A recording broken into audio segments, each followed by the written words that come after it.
Au nom du Père, du Fils et du Saint-Esprit. Amen. La paix de Jésus soit dans votre maison. Bonjour les amis. J'espère que vous allez bien, que vous avez le moral. Merci à toi Jésus qui nous donne le moral.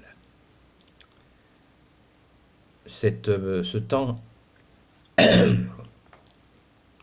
de confinement permet aussi de faire remonter certaines réflexions. Ce matin, je vais vous parler de la mienne à propos de la laïcité qui est arrivée sous forme de loi en 1901-1905 sur les lois de séparation de l'Église et de l'État. Donc, force est de constater que depuis que cette laïcité est en œuvre,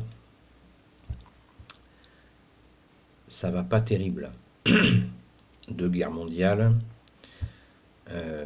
j'en passe, et des moins bonnes. Et il n'y a qu'à voir la situation actuelle pour bien mesurer l'étendue du drame. Déjà, on peut commencer par ce mot laïcité est un mot usurpé, puisque un laïc, le laïc est un mot très ancien qui signifie la différence entre les clercs. Les clercs voulant dire toutes les personnes qui sont consacrées, c'est-à-dire des prêtres, des sœurs, des moines, des évêques, et les laïcs, les fidèles, qu'on appelait souvent les fidèles laïcs, qui étaient bien sûr les membres des paroisses, monsieur et madame tout le monde, au temps où la foi était bien plus répandue qu'elle l'est à l'heure actuelle. Donc, la laïcité est un mot usurpé, c'est un mot tronqué, alors que être laïque, certains diraient croyant, c'est un mot aussi qui ne correspond pas à notre langage habituel, puisque fidèle laïque correspond bien à quelqu'un qui est catholique, simplement catholique, sans être ni prêtre, ni moine, ni sœur consacrée. Voilà. Donc, ça c'est un premier problème. Le problème que nous avons dans cette laïcité qui est devenue donc une loi et qui a été faite ni plus ni moins pour écarter la Sainte Église catholique des affaires de gouvernement. Nous pouvons voir les dégâts incommensurables qui ont pu être faits depuis que l'Église et sa morale au bon sens du terme, ayant été écartée des affaires de gouvernement, nous mène au chaos. Et c'est pourquoi il faudra bien un jour revenir à ce qu'est la France, c'est-à-dire la France est fille aînée de l'Église, et on ne peut pas demander à la fille aînée de l'Église catholique de continuer à nier dans son propre gouvernement de la nation française, de faire comme si les catholiques étaient une simple équipe de football parmi tant d'autres. ça n'a aucun sens, ça nous coupe de nos racines. Bien sûr que Jésus est plus fort que de toutes ces manœuvres, de toutes ces périodes historiques chaotiques, et que Jésus, son cœur sacré, avec le cœur immaculé de Marie, continue à conduire la France, quoi qu'il en soit.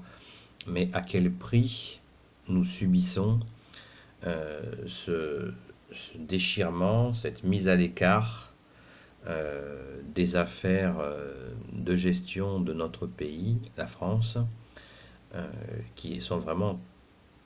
Je ne vais pas citer les exemples parce que je ne vais pas vous tenir des heures.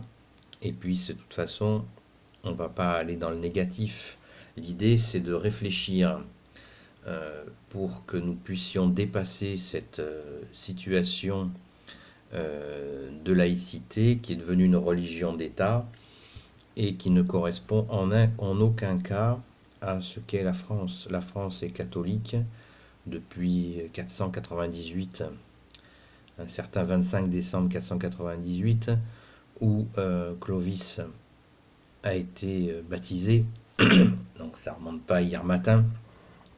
Le nombre des saints, incalculable. Sainte Jeanne d'Arc, Saint Louis, etc. Je vous ai déjà montré, fait quelques vidéos sur les saints de France. N'hésitez pas à les regarder, ou voir la vidéo sur justement qui est la fille aînée de l'Église, qui sommes-nous. Donc nous sommes catholiques, et dans la plus majeure partie de notre histoire a été une construction toute catholique. Ce qui ne veut pas dire que ça a été la perfection, mais ça a été constructif, une progression avec cette force de l'Église catholique qui posait des limites au pouvoir, qui, dès le moment où il avait tendance à abuser du pouvoir, l'Église est de nombreuses fois intervenue pour tempérer et essayer de diminuer les injustices. Voilà, donc cette notion de laïcité, eh bien, déjà, comme je viens de vous le dire, elle est fausse. Et nous devons, à mon avis, à mon humble avis, impérativement revenir à notre socle, qui est ce que Jésus et son Père, notre Père, avec l'Esprit Saint, ont décidé. C'est que la France a été choisie pour être fille aînée de l'Église, et nous devons, à notre plus grande joie et bonheur, assumer cette grâce, puisque c'est une grâce. Louis XIV a fait consacrer la France au cœur immaculé de Marie, au Sacré-Cœur de Marie, et il lui a été demandé par Jésus de consacrer la France à son Sacré-Cœur, à lui, au Sacré-Cœur de Jésus, ce qu'il n'a pas fait et qui a entraîné les catastrophes qui ont suivi. Oui les amis, ça c'est une façon très synthétique ce qui s'est passé. Je pense que je vous invite à en prendre conscience, de façon à ce que nous puissions prier pour la fille aînée de l'Église, qu'elle retrouve ses racines, sa vocation, puisque, je vous le répète encore, la France est le pays qui a envoyé le plus de missionnaires dans le monde pour annoncer la bonne nouvelle de notre Seigneur Jésus, les évangiles. Oui, le plus grand nombre de missionnaires. Donc vous voyez, c'est pas des mots, la fille aînée de l'Église, c'est une réalité.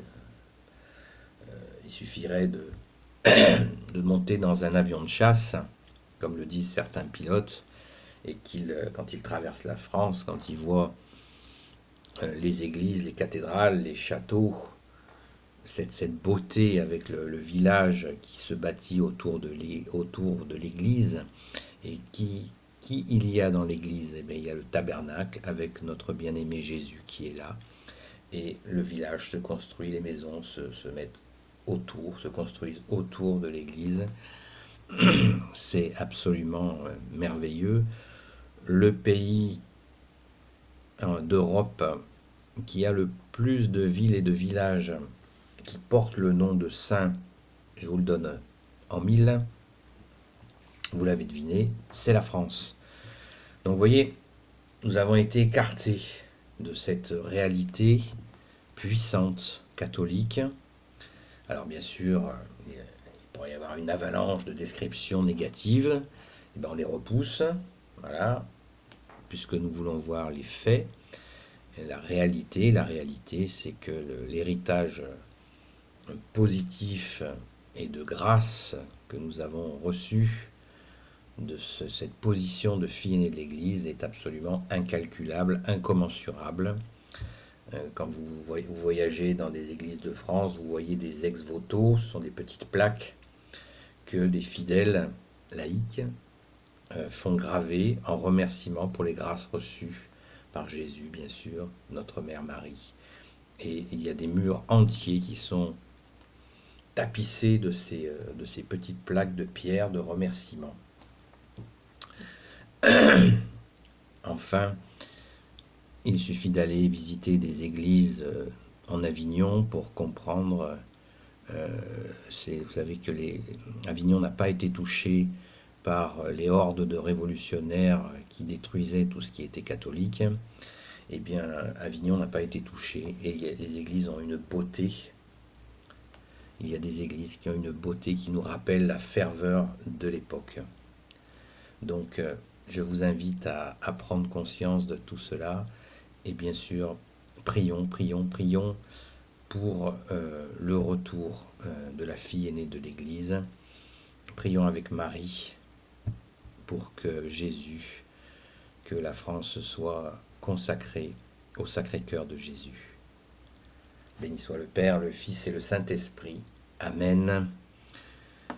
Ô Jésus, toi qui peux tout et qui portes tout, je te confie à la France, fille aînée de l'Église, et ta Sainte Église catholique, et je te confie à toi qui peux tout et qui porte tout, toutes celles et ceux qui regarderont cette vidéo, ainsi que leurs familles, leurs proches, leurs amis. Ô Maman Marie, Reine des cieux, toi dont le cœur immaculé triomphera, Saint Joseph, toi le juste et le saint, toi le sage, toi la terreur des démons, toi le gardien de l'Église catholique, Sainte Marie-Madeleine et vous tous les saints et saintes amis de Jésus, je vous confie toutes celles et ceux qui regarderont cette vidéo, Saint Michel Archange, Saint Gabriel Archange, Saint Raphaël Archange et tes anges guérisseurs, et vous tous les anges qui servez Jésus, je vous confie toutes celles et ceux qui regarderont cette vidéo. Voilà les amis, la paix de Jésus soit dans votre maison. Soyons fiers d'être des francs catholiques. À bientôt les amis, par le Père, le Fils et le Saint-Esprit. Amen. La paix de Jésus soit dans votre maison.